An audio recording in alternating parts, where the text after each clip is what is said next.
नमस्कार दोस्तों, आज मैं लाई हूँ मालती जोशी जी की लिखी कहानी डिमांड ड्राफ्ट। तो प्रस्तुत है कहानी डिमांड ड्राफ्ट।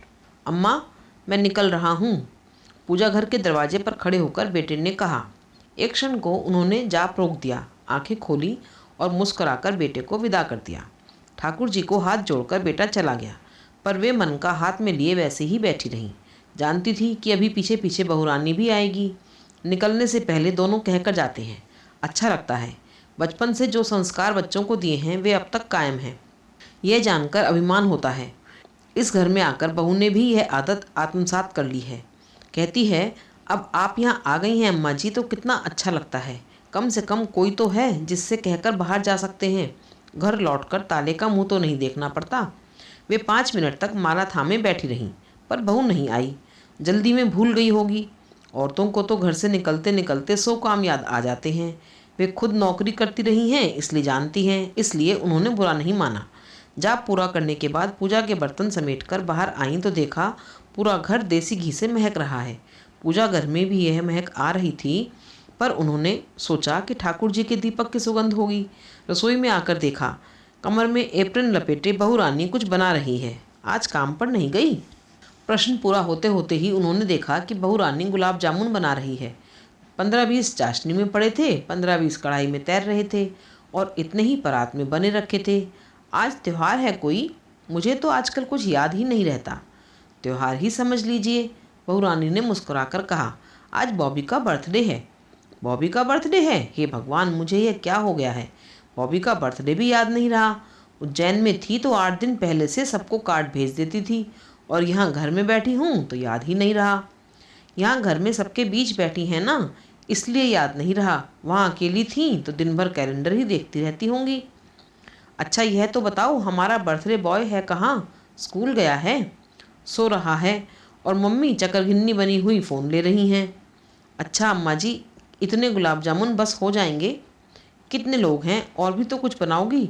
हाँ, पुलाव बना रही हूँ। इनसे कहा है जाते हुए केक का ऑर्डर देते जाएंगे। आप दही बड़े बना देंगी। बॉबी को आपके हाथ के बड़े बहुत पसंद हैं। बना दूंगी, तुम्हारा काम निपट जाए तो दाल फुला देना।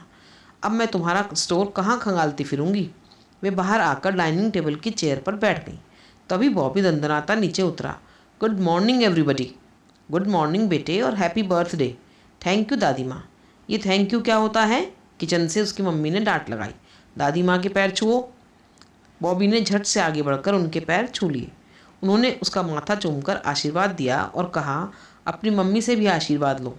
बॉबी किचन में गया और वहाँ का नज़ारा देखकर आशीर्वाद की बात ही भूल गया। Yummy yummy, gulab jamun my favourite. और उसने एक उठाकर मुंह में डाल लिया। ये क्या हो रहा है? तमीज़ से खाओ, प्लेट लो, चम्मच लो। उसका मन हुआ कि कहें पहले ठाकुर जी को भोग तो लगा लो, पर जब्त कर गई। उन्हें अपनी सास की याद आ गई। वे कहती थीं, भोग के लिए बच्चों को मत तरसाया करो। आखिर सब कुछ इन्हीं बाल गोपालों के लिए तो है। अपने कमरे में जाकर वे 500 रुपये का एक नोट ले आईं। बॉबी डाइनिंग टेबल पर बैठकर खाने में मग्न था। उसे पकड़ाकर बोली, लो बेटा, अपनी पसंद की कोई चीज़ ले आना। थैंक यू दादी माँ, बॉबी ने कहा और फिर चिल्लाकर मम्मी को सूचना दी। मम्मी, मुझे दादी ने 500 रुपये दिए हैं। अरे वाह, तुम्हारी तो ऐश हो गई। तुम कितने दे रही हो? और डैडी? मैं और डैडी अलग हैं क्या? बहू अब गैस बंद करके बाहर आ गई थी। और अभी दिल्ली से तुम्हारे लिए मोंटे कार्लो का पुलोवर लाए तो हैं। वो बर्थडे प्रेजेंट ही तो है। पुलोवर तो पहनने के लिए है।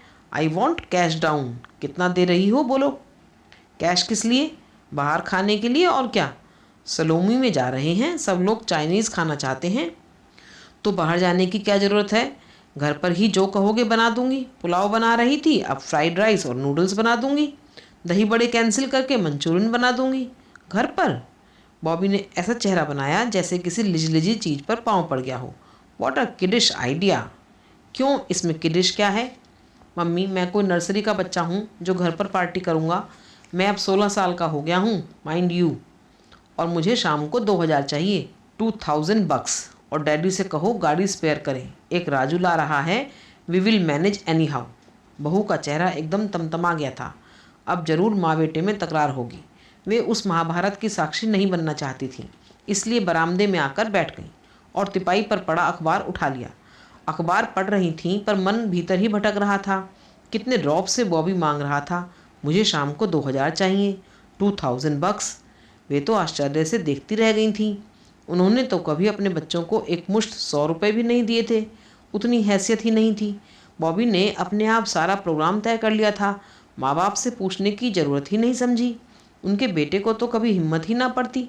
छठे छमा से कभी दोस्तों के साथ सिनेमा जाने का मन होता तो पहले अम्मा की चिरौरी करता, फिर वे बाबूजी के पास अर्जी लगाती, अपनी तरफ से सिफारिश करती, तब जाकर मंजूरी मिलती। लड़कियां तो कभी सहेलियों के साथ जाने की सोच भी नहीं सकती थीं। आगे की पढ़ाई के लिए जब दूसरे शहर जाना पड़ा, हॉस्टल में रहना पड़ा, तब जाकर उन लोगों को थोड़ी आज़ादी नसीब हुई। उनके घर का अनुशासन बड़ा कठोर था। शाम 7 बजे से पहले बच्चों को घर लौटना होता था। सुबह 6 बजे बिस्तर गोल कर दिए जाते। केवल इतवार को आधा पौना घंटा बोनस नींद मिलती थी। आजकल तो लोग केजी से ट्यूशन शुरू कर देते हैं। उनके बच्चे बिना ट्यूशन के ही पढ़ गए। ट्यूटर रखने की सामर्थ्य ही नहीं थी। बच्चों के लिए ही तो उन्होंने नौकरी शुरू की थी। ज़्यादा पढ़ी लिखी नहीं थी, इसलिए बहुत अच्छी नौकरी की आशा नहीं थी, पर जो भी काम मिला उन्होंने ले लिया। कुछ तो सहारा होगा। बस एक ही धुन थी कि बच्चे अच्छे से पढ़ लिख जाएं। उनकी नौकरी के कारण घर में थोड़ी असुविधा भी हुई। लड़कियों को पढ़ाई के साथ साथ कभी रसोई में भी हाथ बटाना पड़ा, पर दोनों डॉक्टर बन गईं। बेटा इंजीनियर हो गया, उनका श्रम सार्थक हो गया। सारी जिम्मेदारियां पूरी हो गईं तो बाबूजी और बच्चे भी कहते रहे कि अब नौकरी छोड़ दो, पर वे नहीं मानी। बोली, इस नौकरी ने मेरा मुसीबत में साथ दिया है, इसे अधबीच में नहीं छोड़ूंगी, पेंशन लेकर ही मरूंगी। तब क्या पता था कि जो बात वह अपने लिए कह रही हैं वह बाबूजी पर घटित होगी। पूरे 1 साल भी पेंशन नहीं ले सके। फिर तो नौकरी छोड़ने का सवाल ही नहीं था। रीते मन और रीते समय को भरने का वही तो एक उपाय था। अम्मा जी, मैं निकल रही हूँ। अपनी विचार तंद्रा से जागकर उन्होंने सिर उठाया। देखा, बहू तैयार होकर खड़ी है। तुम तो आज छुट्टी लेने वाली थी ना? जब घर पर कुछ करना ही नहीं है तो रुक कर क्या करूं? हाफ डे की एप्लीकेशन लगा दूंगी, आधा दिन तो मिलेगा। जाते जाते केक के लिए भी मना कर दूंगी। अच्छा हुआ जो दही बड़ों की दाल नहीं फुलाई, गुलाब जामुनों का ही सवाल है, अड़ोस पड़ोस में भेज दूंगी। उन्होंने देखा कि बहू रानी की आवाज़ की तरह उसका चेहरा भी बेहद उदास है। उसने कलफ लगी साड़ी पहनी थी, अच्छे से मेकअप भी किया था, पर फिर भी उदासी की परतों को वह छुपा नहीं पाई थी। उन्हें ममता हुआई। उसकी पीठ थपथपाते हुए बोली, छोटी छोटी बातों को इस तरह दिल से नहीं लगाते बेटे। बच्चे अब बड़े हो गए हैं, वे अपनी मनमर्जी की ही करेंगे। हमें बता देते हैं, यही क्या कम है? बताएंगे क्यों नहीं?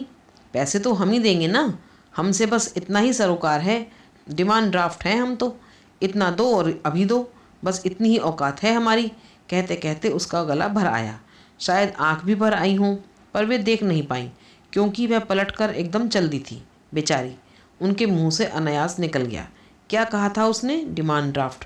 गुस्से में बेचारी बैंक की ही भाषा बोल गई थी। पर क्या सचमुच आज माँ बाप की हैसियत डिमांड ड्राफ्ट की ही रह गई है?